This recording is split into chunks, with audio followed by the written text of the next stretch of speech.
Good morning, everyone. We are going to do the May 24th daily Bible reading. It's out of the One-Year Bible. It is the New Living Translation. There is a Manly version also of this Bible, which is a nice Bible.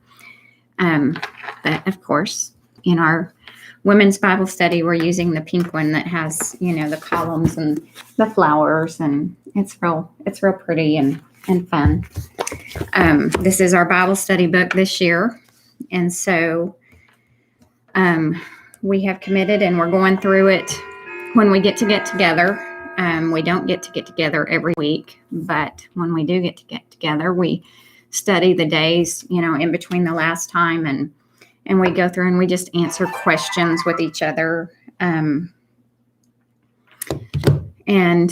just, talk about the stuff that we read. And so it helps us to talk it out, because some of the things, I think we can all admit to each other that some of the things that we read, especially in the Old Testament, can be a little confusing. It can make you wonder about, who is this God? And so it helps clarify things. And so today we'll be reading from 2 Samuel chapter 4, starting in verse 1. And going to chapter 6, verse 23. And then we will be in John 13, starting in 31, and going through chapter 14. And then we'll be in Psalm 119, verses 17 through 32. And then we'll be in Proverbs chapter 15, verses 31 and 32. 2 Samuel chapter 4, verse 1.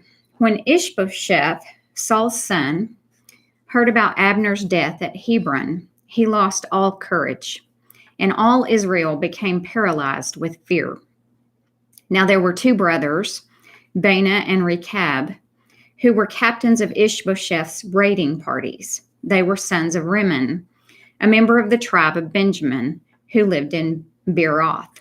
The town of Beeroth is now part of Benjamin's territory because the original people of Beeroth fled to Gittaim, where they still live as foreigners.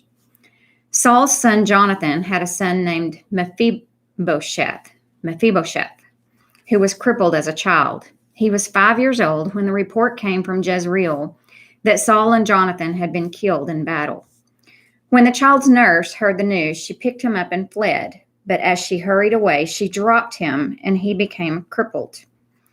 One day, Rechab and Baanah, the sons of Rimmon, from Beeroth, went to Ishbosheth's house around noon as he was taking his midday rest. The doorkeeper, who had been sifting wheat, became drowsy and fell asleep. So Rechab and Baanah slipped past her. They went into the house and found Ishbosheth sleeping on his bed. They struck and killed him and cut off his head. Then, taking his head with them, they fled across the Jordan Valley through the night. When they arrived at Hebron, they presented Ishbosheth's head to David. "Look," they exclaimed to the king, "here is the head of Ishbosheth, the son of your enemy Saul, who tried to kill you. Today the Lord has given my lord the king revenge on Saul and his entire family." But David said to Rechab and Baanah, "The Lord, who saves me from all my enemies, is my witness. Someone once told me Saul is dead, thinking he was bringing me good news. But I seized him and killed him at Ziklag. That's the reward I gave him for his news. How much more should I reward evil men who have killed an innocent man in his own house and on his own bed? Shouldn't I hold you responsible for his blood and rid the earth of you?" So David ordered his young men to kill them, and they did. They cut off their hands and feet and hung their bodies beside the pool in Hebron. Then they took Ishbosheth's head and buried it in Abner's tomb in Hebron. Then all the tribes of Israel went to David at Hebron and told him, "We are your own flesh and blood. In the past, when Saul was our king, you were the one who really led the forces of Israel. And the Lord told you, you will be the shepherd of my people, Israel. You will be Israel's leader." So there at Hebron, King David made a covenant before the Lord with all the elders of Israel, and they anointed him king of Israel. David was 30 years old when he began to reign. and he reigned 40 years in all. He had reigned over Judah from Hebron for 7 years and 6 months, and from Jerusalem he reigned over all Israel and Judah for 33 years. David then led his men to Jerusalem to fight against the Jebusites, the original inhabitants of the land who were living there. The Jebusites taunted David, saying, "You'll never get in here. Even the blind and lame could keep you out." For the Jebusites thought they were safe. But David captured the fortress of Zion, which is now called the City of David. On the day of the attack, David said to his troops, "I hate those lame and blind Jebusites. Whoever attacks them should strike by going into the city through the water tunnel." That is the origin of the saying, "The blind and the lame may not enter the house." So David made the fortress his home, and he called it the City of David. He extended the city, starting at the supporting terraces and working inward. And David became more and more powerful because the Lord God of heaven's armies was with him.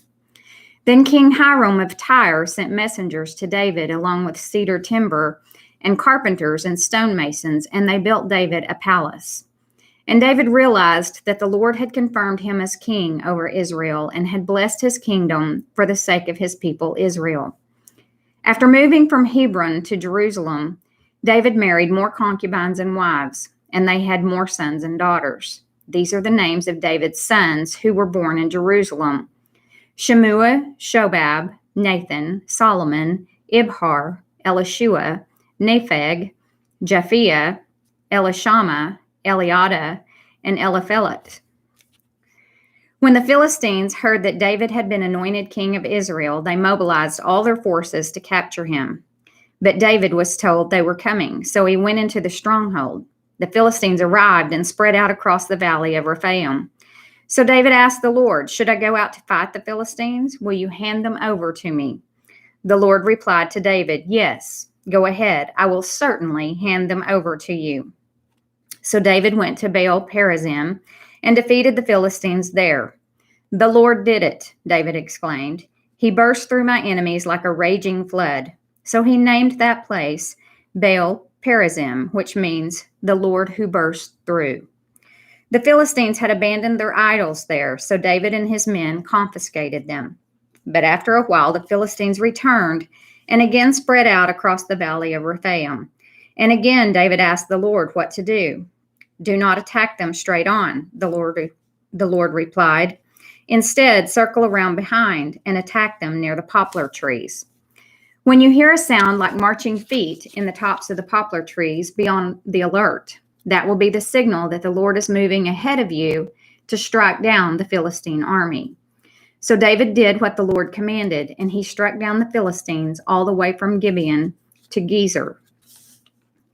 Then David again gathered all the elite troops in Israel, 30,000 in all.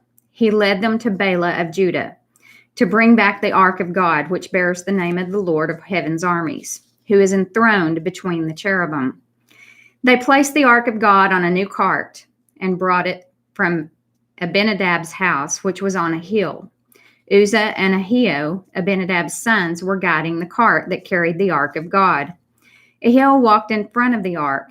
David and all the people of Israel were celebrating before the Lord, singing songs and playing all kinds of musical instruments: lyres, harps, tambourines, castanets, and cymbals.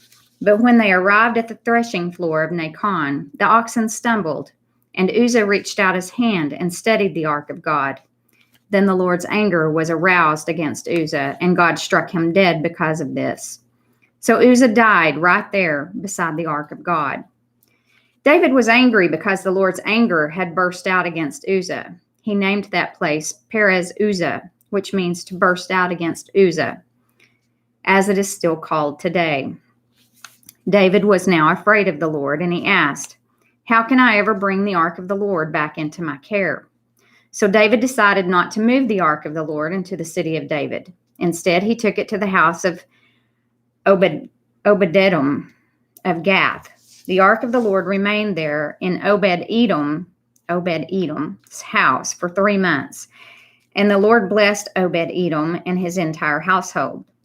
Then King David was told, "The Lord has blessed Obed-Edom's household and everything he has because of the ark of God.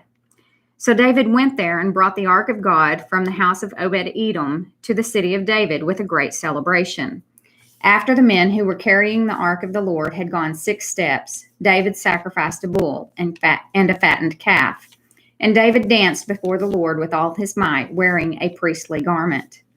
So David and all the people of Israel brought up the ark of the Lord with shouts of joy and the blowing of ram's horns. But as the ark of the Lord entered the city of David, Michal, the daughter of Saul, looked down from her window. When she saw King David leaping and dancing before the Lord, she was filled with contempt for him. They brought the ark of the Lord and set it in its place inside the special tent David had prepared for it. And David sacrificed burnt offerings and peace offerings to the Lord. When he had finished his sacrifices, David blessed the people in the name of the Lord of heaven's armies. Then he gave to every Israelite man and woman in the crowd a loaf of bread, a cake of dates, and a cake of raisins. Then all the people returned to their homes. When David returned home to bless his own family, Michal, the daughter of Saul, came out to meet him. She said in disgust, "How distinguished the king of Israel looked today, shamelessly exposing himself to the servant girls like any vulgar person might do."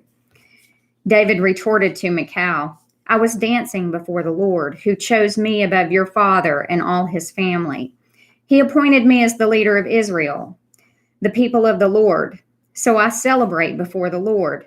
Yes, and I am willing to look even more foolish than this, even to be humiliated in my own eyes. But those servant girls you mentioned will indeed think I am distinguished." So Michal, the daughter of Saul, remained childless throughout her entire life. We now go to John chapter 13, beginning in 31.